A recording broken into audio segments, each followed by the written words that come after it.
ஆச்சரியமாயிடுச்சு அந்த வேலை செய்யறவருக்கு. அது கொண்டு போய் ஒரு முதலாளி கிட்ட எடுத்துன்னு போய் தராரு.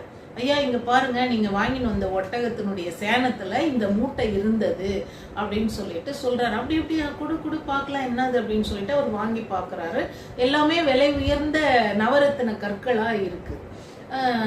உடனே அந்த வேலைக்காரர் சொல்றாரு, ஐயா இது நீங்க ஒட்டகம் விலை கொடுத்து வாங்கிட்டு வந்துட்டீங்க, இது வந்து கடவுளா கொடுத்த பரிசு, இது நமக்கு, இது நாமே வச்சுக்கலாம் அப்படின்னு சொல்லிட்டு அவர் சொல்றாரு. இல்ல இதை முதல்ல எடுத்துன்னு போய் அந்த ஒட்டகத்தை வித்தாரு அவர்கிட்ட கொடுத்துடணும், நான் ஒட்டகம் மட்டும்தான் விலைக்கு வாங்கினேன், இந்த பொருள் வந்து தவறுதலா நம்ம கிட்ட வந்துட்டு இருக்குது, இதை முதல்ல எடுத்துன்னு போய் கொடுத்துடணும்.